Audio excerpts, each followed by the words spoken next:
Linear equation in two variables class 10 के लिए exercise 3C का last math question number 13 cross multiplication method से solve करने जा रहे हैं। अब तक जितना मैंने तुम्हें सिखाया है, अब तक तुम बढ़िया से सीख चुके हो कि किस तरह से वेरिएबल्स का वैल्यू को फाइंड किया जाता है, किस प्रोसेस से किस तरह से हम एलिमिनेट करते हैं एक्स एंड वाई के बीच में रिलेशन बनाकर, किस तरह से हम सब्स्टिट्यूशन मेथड का यूज करके एक्स और वाई का वैल्यू निकालते हैं। और एक्सरसाइज 3C जो कंटिन्यू चला आ रहा है using method of cross multiplication method से हम अब तक एक से एक ट्रिक्स सीख चुके हैं मैथ बनाने का। अगर तुमने प्रीवियस वीडियोस नहीं देखा है तो प्लेलिस्ट में जाओ, लीनियर इक्वेशन फॉर क्लास 10 बना हुआ है, सर्च करो और हर एक मैथ को सीख लो इजी तरीका से। तो चलो इस एक्सरसाइज का लास्ट क्वेश्चन, क्वेश्चन नंबर 13 को इस वीडियो में फटाफट सॉल्व करते हैं। क्या है question? a by x minus b by y is equal to 0। ये तो डिनोमिनेटर में है एक्स और वाई। सेकंड इक्वेशन देखते हैं, a B square by x plus A square b by y is equal to a square plus B square. यहां भी denominator में है, कैसे निकालेंगे? क्रॉस मल्टीप्लिकेशन मेथड से स्टार्ट करते हैं। लेट जैसे ये डिनोमिनेटर में है तो हम इसे मान लेते हैं 1 by x is equal to m and 1 by y is equal to n. हमने जैसे एम और एन माना तो हमारा गिवन डेटा क्या हो जाएगा? गिवन डेटा विल बी क्या हो जाएगा? ए बाई एक्स है तो ए एम हो जाएगा ना। 1 बाई एक्स की जगह पर हम एम लिख सकते हैं, माइनस सेम चीज हम यहाँ बी एन कर देंगे इज इक्वल टू 0। अब कहोगे कि सर इक्वेशन तो बन गया, a1m प्लस b1n मिल गया, बट c1 है कहां सर? अरे भाई जहां पे कुछ नहीं है हम वहां प्लस 0 मान सकते हैं ना। तो जैसे ही यहाँ पे हमने प्लस 0 माना ये हमारा c1 का वैल्यू हो गया, c1 इज इक्वल टू 0। इतना कर सकते हो? तो चलो अब हम करेंगे। हम जानते हैं कि a1m plus b1n plus c1 is equal to 0. Therefore, a1 is equal to a, b1 is equal to minus b, c1 is equal to 0. Similarly हम सेकंड इक्वेशन को कर सकते हैं, ए बी स्क्वायर एम, क्योंकि 1 by x की जगह पर हमने एम लिखा है, प्लस ए स्क्वायर बी एन, और ये जो A square plus B square वो इधर आ जाएगा तो minus A square minus B square is equal to 0। तो यहां से हम ऐसा कर सकते हैं, A two M plus B two N plus C two is equal to 0। तो therefore A two is equal to A B square, B two is equal to a square B, और C two is equal to minus A square minus B square. छह value हमने निकाल लिया, a1 b1 c1 a2 b2 c2।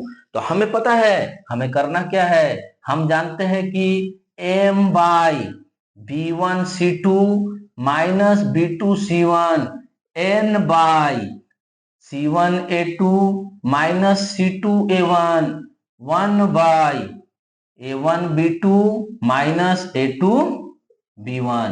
यहां तक जैसे हमने निकाला हम m का वैल्यू फटाक से निकाल सकते हैं बाई सी एम प्रोसेस से।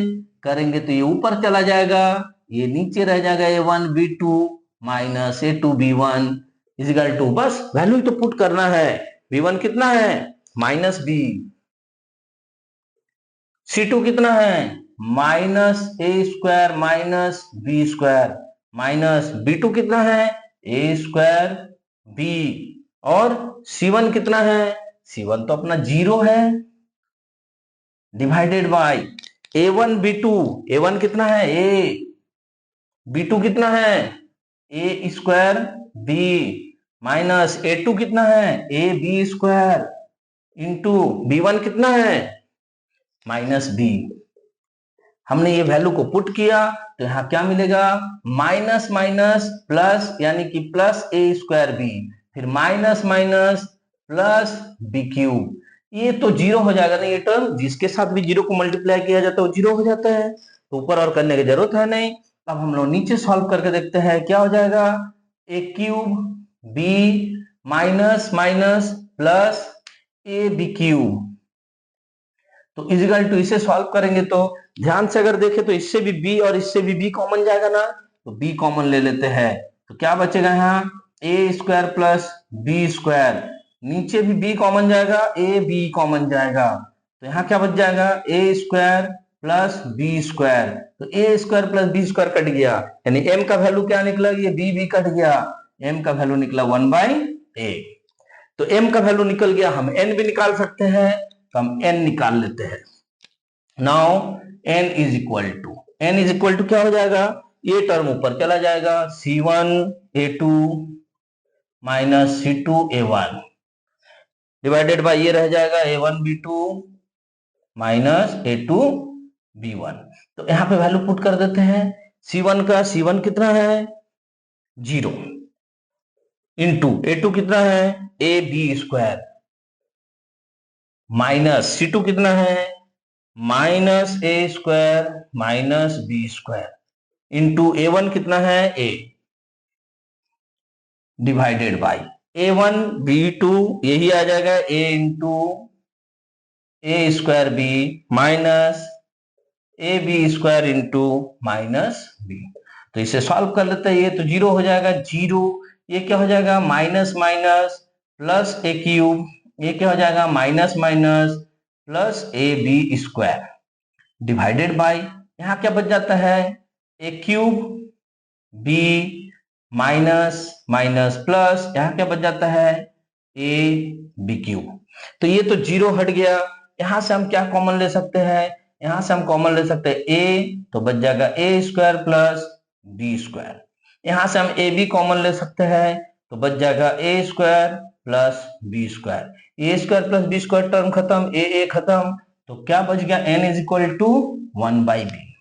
तो ध्यान से देखो हमने m निकाल लिया n निकाल लिया, m का वैल्यू हम 1/x में पुट करेंगे तो हम लिखेंगे वी नो दैट, हमने ही तो माना है ना, तो ये तो हम ही जानते हैं कि 1/x is equal to m, तो therefore 1/x is equal to m के जगह पर हम लिख देते हैं 1/a, इसे मल्टीप्लीकेशन क्रॉस मल्टीप्लीकेशन करेंगे तो x is equal to a, and हमने 1/y इज इक्वल टू तो n माना है ना, तो therefore 1/y is equal to n का वैल्यू यानी कि 1/b पुट करेंगे तो therefore y is equal to b, यानी कि x is equal to a और y is equal to b।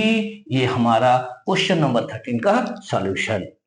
देख रहे हो कितना इजी प्रोसेस हम लोग बनाते जा रहे हैं क्रॉस मल्टीप्लिकेशन मेथड के यूज करते हुए। तो अब तक हमने लिनियर इक्वेशन में graphical method, substitution method, elimination method and finally cross multiplication method से जो वेरिएबल्स दिया हुआ रहता है, चाहे एक्स वाई हो, चाहे एम एन हो, चाहे यू भी हो, चाहे ए बी हो, कुछ भी हो, सबका वैल्यू चुटकियों में निकाल सकते हैं। इसी तरह से इजी तरीके से मैथ सीखने के लिए मेरे चैनल को सब्सक्राइब करो और अपने फ्रेंड सर्किल और रिश्तेदार के बीच में इसको खूब सारा शेयर करो ताकि हर एक स्टूडेंट तक पहुंच सके। इजी तरीका से मैथ पढ़ाने का तरीका, हर स्टूडेंट बने सेल्फ डिपेंडेंट और बहुत बढ़िया से पढ़ाई करो, एग्जामिनेशन के लिए खूब तैयारी करो, खुद से मैथ को सॉल्व करके मैथ का मजा लो।